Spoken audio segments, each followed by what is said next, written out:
Welcome to SEL in EDU. where we discuss all things social and emotional in education. I'm Krista. And I'm Craig, and we are your hosts on this journey. What is going on, SEL and ED family? We are back. That's right. I got the candles lit. So I got and this is not a sponsorship video, but I got a little Lulu's candle in the background, little red roses. It smells so floral. Just trying to propel, me and us to the spring. Just give us growth, Jesus. Give us growth. But um but that's how I feel. I got a little chai tea where, it at this time of recording, we are actually, experiencing some winter conditions. But it is all good in the hood. Krista, how are you doing? What is going on your side of the world? I'm good. I'm good. And I know it is winter, but I'm looking forward to the spring. And we were just talking about colors with our guest who is waiting to come on. And she is, again, we keep lamenting that we're not doing video anymore, but she has got this gorgeous yellow color on. I'm like, you look like a ray of sunshine.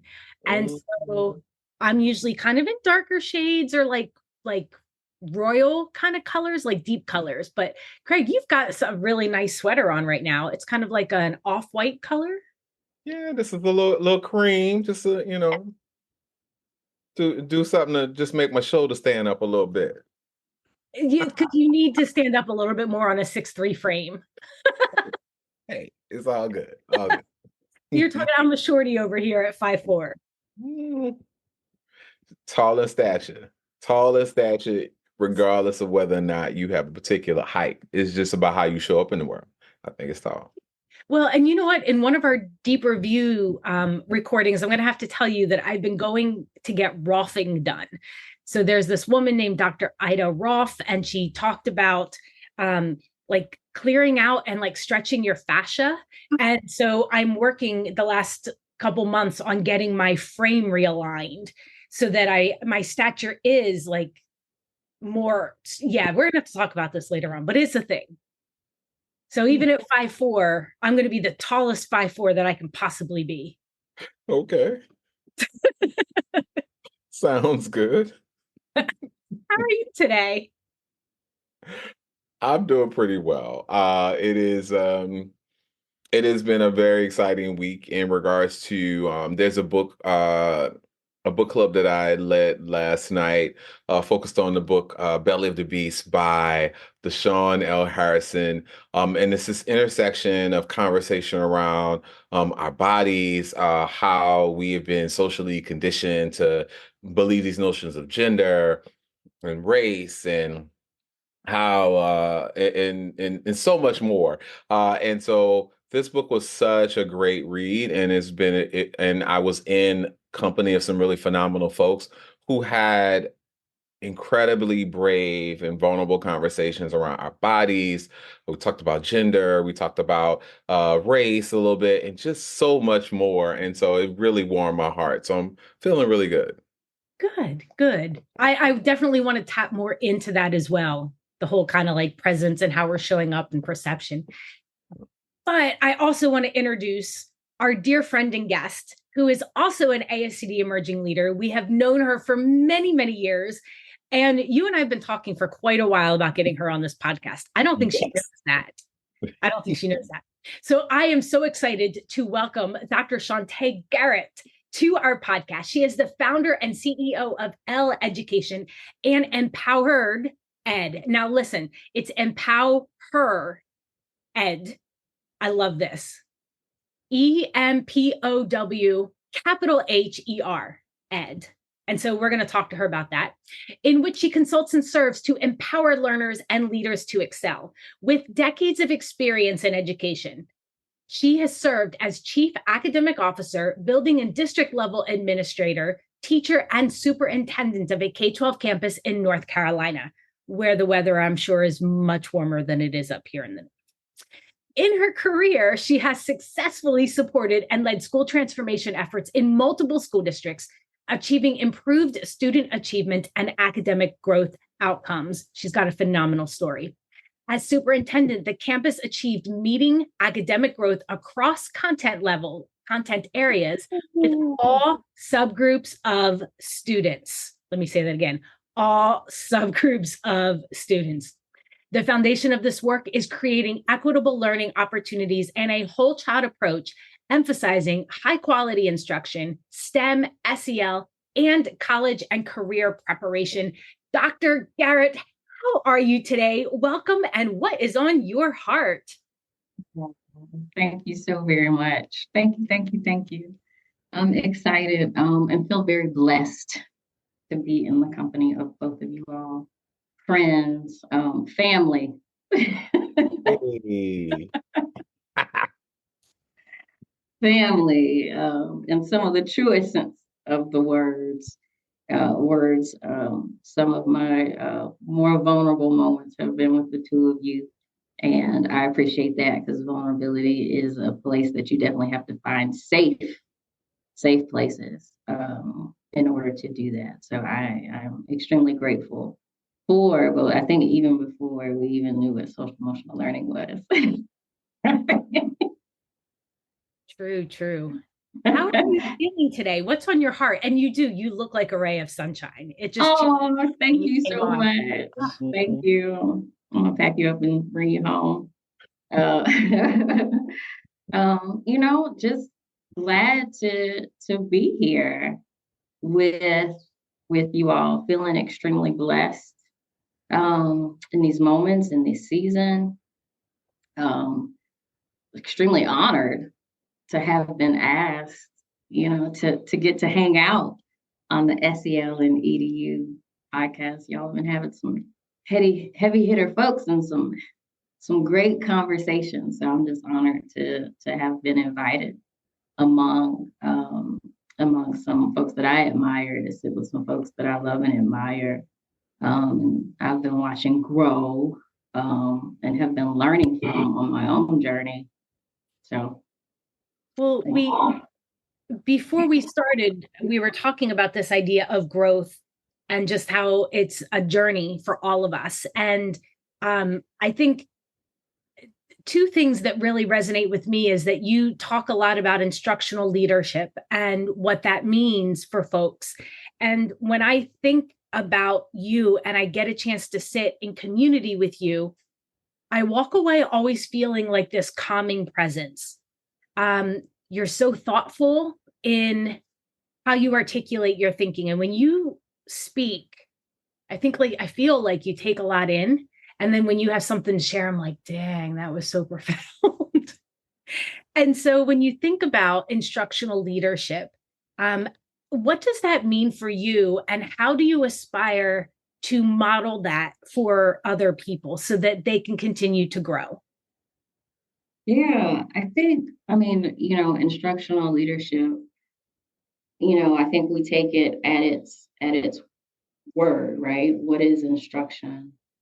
I think one of the things that we have to be mindful of is, especially now, is how has instructional leadership changed and what does it require? What is it requiring of those who are put in its charge, right? I think especially in post-pandemic schools, with the number of challenges that our schools are facing, it is requiring instructional leadership of folks who may have not traditionally worn that hat, right? And so how do we build the instructional stamina of folks who are in closer proximity to the instruction, and how much of that do we want to build with the other activity that they already have? So what does that look like? It's always going to be the quality of the instruction, right? And so many people try to figure out, what does that look like in terms of a framework, and we always want to know that students have learned, right? But, realizing that students learn differently. So when you're walking into classrooms, how do you qualify and quantify what students have learned?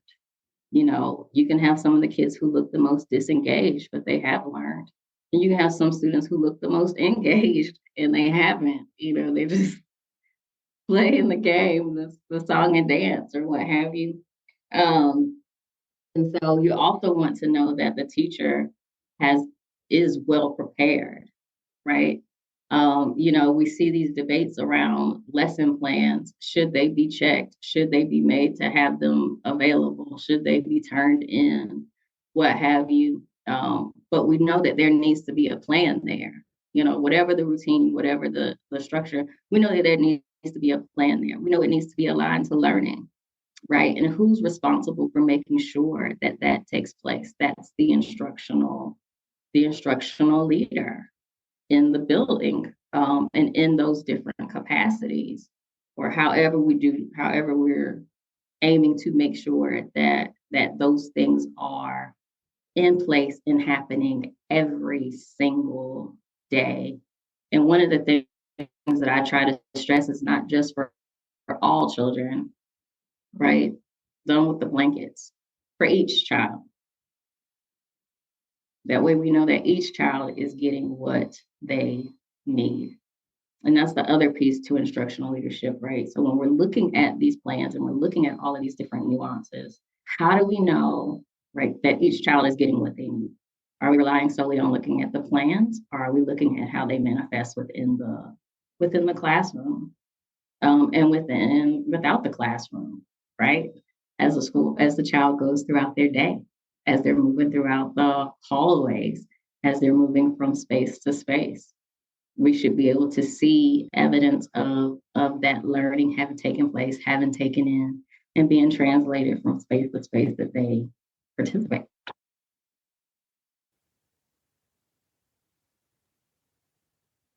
I'm gonna jump into, our magic question quite early, because you shared a lot of incredible insight about being student focused and knowing that when you work from the lens of the young people you're serving, and you try to create a culture and conditions where they can thrive, I think it requires someone to have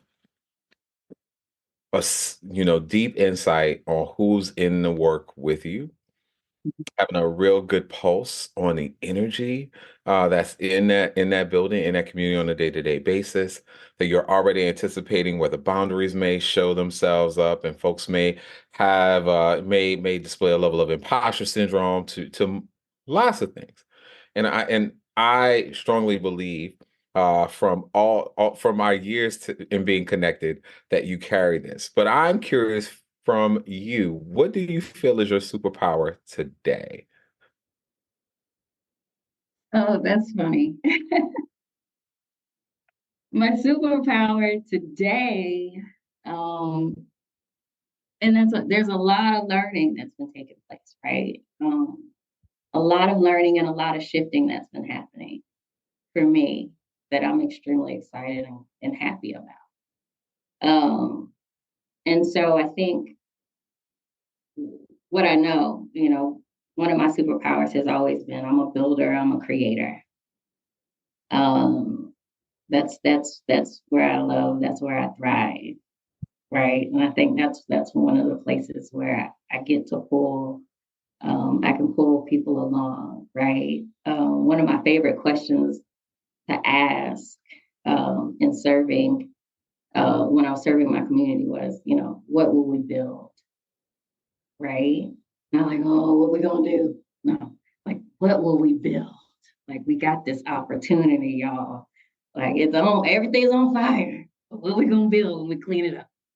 Like, so that's one of that's where I think my heart, my love is, and I think that's where we get to the heart of what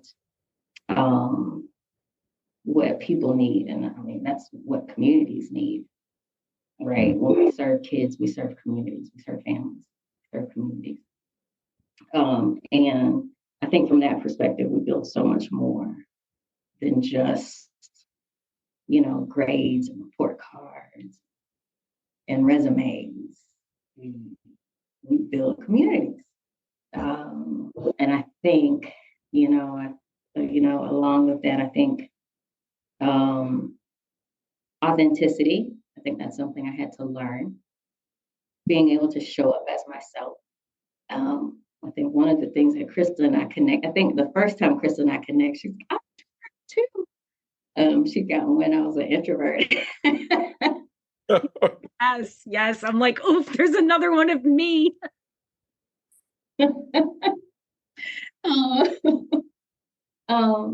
And just having this conversation with a friend, I have an introverted niece, we're only one letter apart. So we've decided we're 80% the same person. And we're okay with that because, she's learning at 14, what I learned up in the age, how to advocate for who you are in your space. And that's kind of embracing it and putting it up front. Like I'm not coming in here dancing on tables, y'all. Like that's not my jam. I'm not doing those things. And this is how I come, and this is how we work together, and bringing yourself to the table rather than it always having to be put on the mask and put on a show and not being authentic, because authenticity is where you win with people when they know exactly who they're going to get, right? And that's where we get respect, right? We don't have to like each other, but we definitely have to respect each other. And if I know who's showing up, I know who to prepare for, right? And I know how to prepare to do our work together. I think, I love and value integrity. I live, that's what allows me to sleep at night. Stewardship. Take anything for granted. And those are some of the things that, if we were talking about, work qualities, I think data-driven is one, but that we build from, right, what you're doing here. And I think one of the things, if anybody told you, at the center of my heart is equity, because that's where we're going to meet justice. And if we can do that, and we do that with integrity, we're always doing the right thing. So those are the things that I'm holding near, and I think are if they had to be superpowers, I think those would be some of the things that were mine. Okay. When you mentioned builder and creator, your whole face lit up. Like it was a whole other level of just seeing that you were in your moment and how meaningful that was for you. And then also talking about being an introvert, I'm curious, when you were talking about instructional stamina and what it meant to be an instructional leader, you talked about making sure that you're balancing the amount of work, and I'm paraphrasing, that the educators had so that they weren't being overwhelmed. And that was kind of how I interpreted that, the balance of work. And how do you balance knowing how you interpret the world as an introvert and take things in, and being a leader in the community? How do you take care of yourself so that you do show up to be your best self, as authentic as possible, with integrity, and do the work yet take care of yourself? Okay, I may be integral about that. I didn't balance very well. And that's what I have spent, time in my transition being integral with myself, about what I truly value for me. I think one of those things where I sit, and I just retook the personality test, right? Because, having this conversation with my niece, we're here. I said, let me just get it fresh, right? So I'm kind of situated between an INFJ and an ISTJ, right? So I lean in both of those. But I say that to say, in both of those, I'm giving everything. Like, I'm putting it all on. And that's exactly the way, you know, I led, relentlessly. Okay. And so I've had to learn and learning what I needed to take care of myself. I had to learn to rest. Right. I'm about 2 years into that learning. You know, what does rest mean for me? You know, it goes beyond just kind of taking a nap, which are great, right? Naps are great. You know, but it's finding time to be really intentional about the pause, right? And shutting things off. It's you know, creating boundaries, right? So there was the learning how to stop the impulsive, you know, the impulsive requests, right? And saying no to no's, but also saying no to the requests that don't serve you in advance. You know, it's and so getting really clear about those boundaries that keep you whole, and keep you well and calm and healthy, you know, so that you're not living overwhelmed. And it was a comment I made to my friend one day. I said, I'm doing the most, but I'm not living. Right? Right? It's like, God, I'm doing the most, you know, and really wanting to be intentional about changing that. So yeah, there's the learning to rest, right? There's the building of the boundaries. For me, there's been a lot of spiritual work, you know. So I was very convicted about the time that I was investing in communities, right? But I wasn't investing in my spirit. You know, and so now I'm very intentional. I have about an hour and a half every day that I'm sitting with scripture, that I'm sitting with prayer, that I'm sitting still, right? And I love it. I absolutely love it. And I'm so grateful for that, right? And so these are some of the ways that I'm being very, I mean, and just a few, there's a lot of things that I've had to turn off, so I can turn on, right? But one of the things that I'm realizing is that there's enjoyment, but there's also like authentic joy, you know, and I get to experience that now, right? There's opportunity, and then there's freedom, and I get to experience freedom now, right? And so it's taking a lot to cultivate that, and I still have to be very mindful. Sometimes I get productivity anxiety. I didn't finish this, and I didn't finish this. And I didn't. I had a conversation with my pastor before I came on this, because I was like, I wanted to have a website. I wanted to have this thing. Right? Yes. Oh, that hurts my heart too, because yeah, you want everything to like be together. Yeah. Okay. Yeah, and it is. And one of the blessings is, so this, and it's been a very personal one for me, right? So I have about 4 people, my pastor included, who I would say kind of been invited to this walk. So when I get there, they're like, girl, what in the world? You know, you didn't do this today? Are you kidding? But you did this and you did this. Like, what? Like, and what are you stressing over? Like, you know, and I appreciate that. But they're also the same people that say, did you drink your water today? You know, I'm sitting outside of my office. I've been parking on the street and say, did you feed the meter today? Right. So I'm not getting a parking ticket. So I love,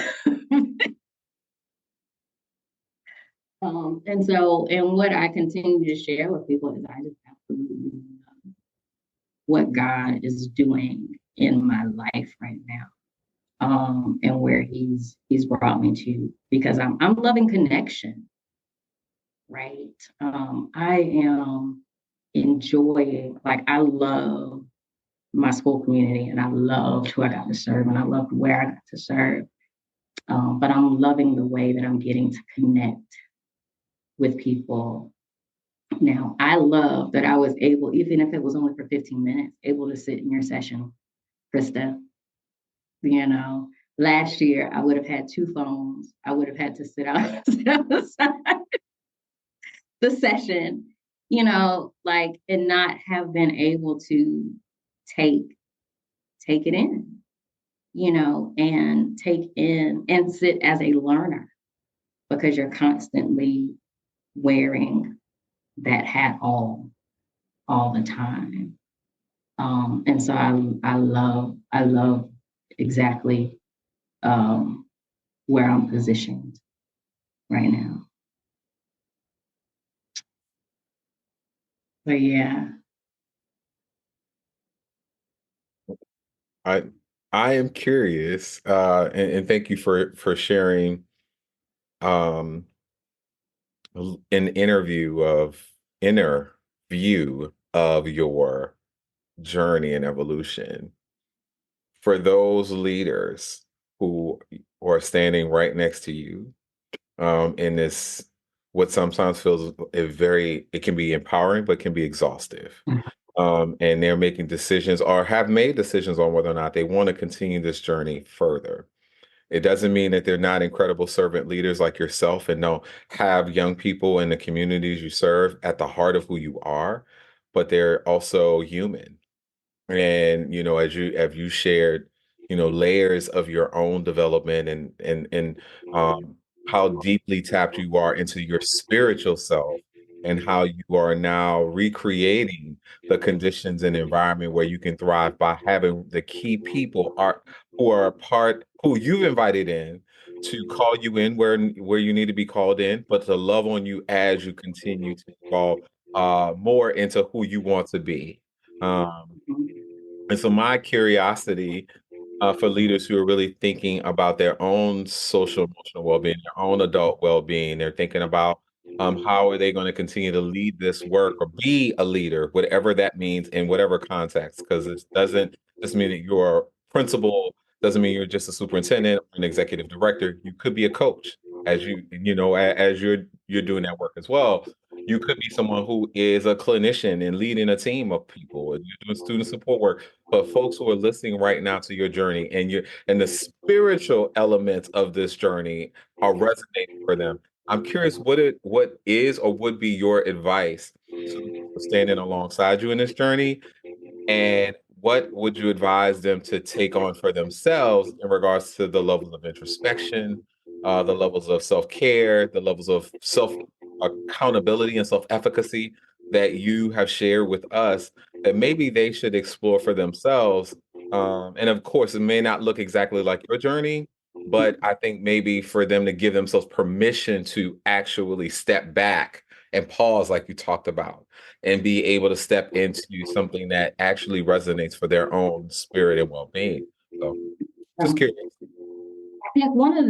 I think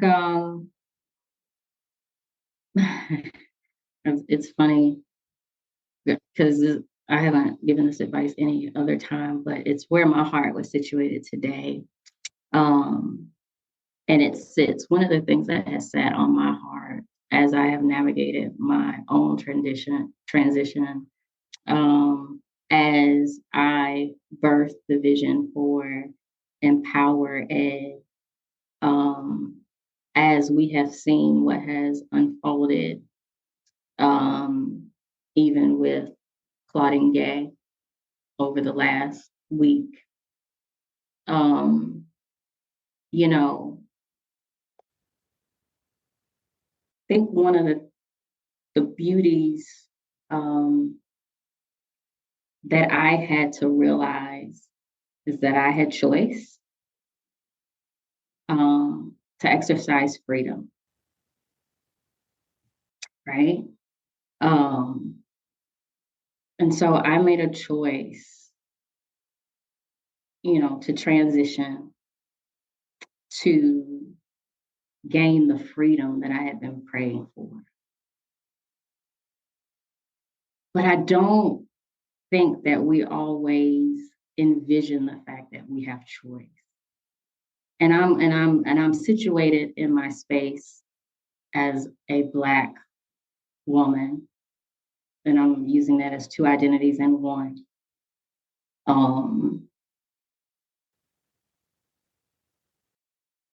Because we can often be thrown into, not, I won't say thrown, but, when opportunity knocks, it can be some of the hardest, it can be some of the toughest, and we can receive more and more and more of the weight.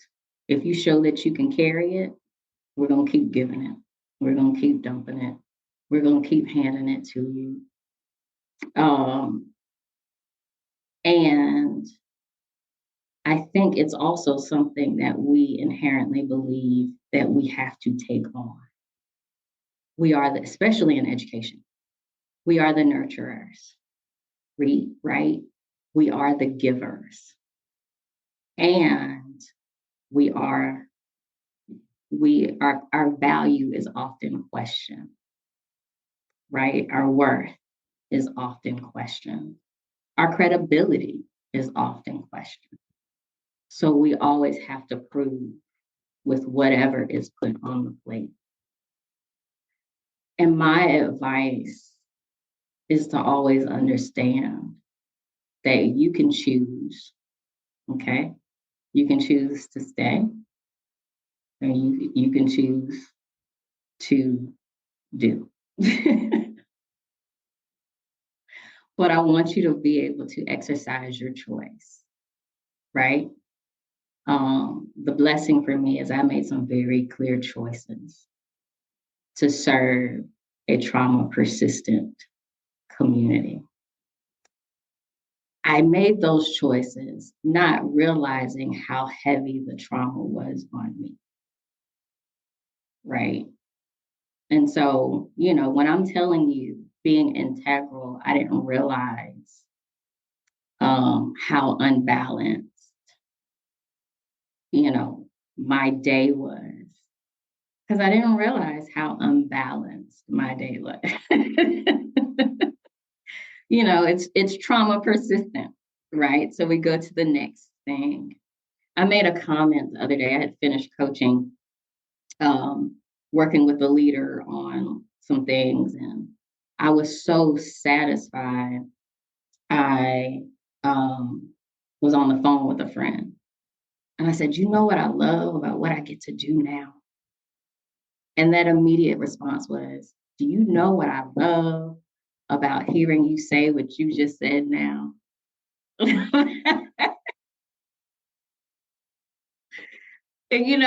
that sat with me, right? Because, the people that you love are loving on you in the space that you're in, right? And you're just going and you're just going and you're just doing and you're just doing and you're just doing. And so my advice is to understand that you have a choice. And that's the power. The power is the choice, right? And the power is exercising your freedom when you are ready to exercise that freedom. But the power is understanding that you have a choice and being able to exercise that choice and choose your freedom.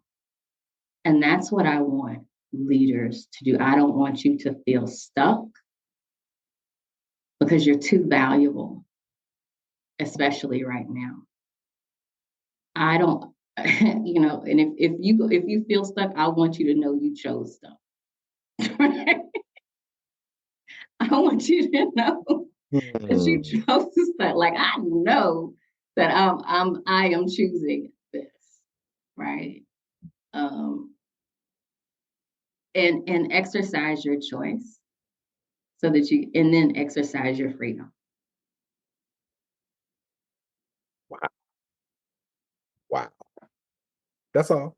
That's all I'm saying. I'm gonna hold that one. My goodness. Gems. Yeah. Yeah, Yeah. I've been taking notes too for myself. We've been talking. I'm like, what does rest mean for me? How do I differentiate opportunity and freedom? And this idea that if you feel stuck, you chose stuck. And that just, I walked away from a job and I don't regret it. Was it easy? No. And I'm sure, like you were saying, like your choices might not lead to the easiest, road, but you still have a choice. Yeah. It's not easy. And I'm in a season of being led, right? You don't spend an hour and a half with God every day, and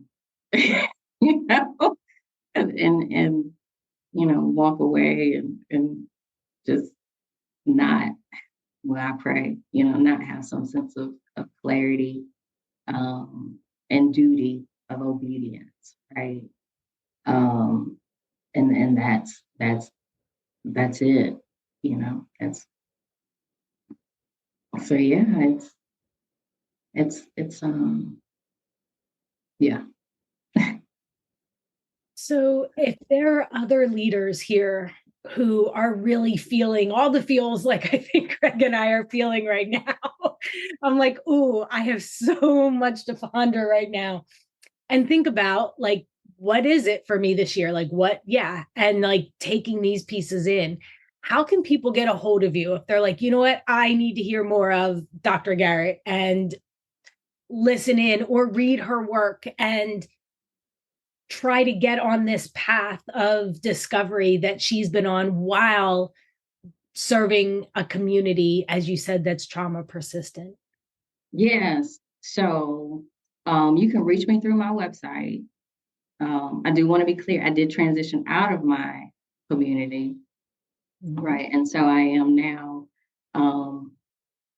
leading the Garrett Collective, which is built off of two DBAs, L Education and EmpowHer Ed, a coaching, consulting, and capacity enhancing, as well as asset acquisition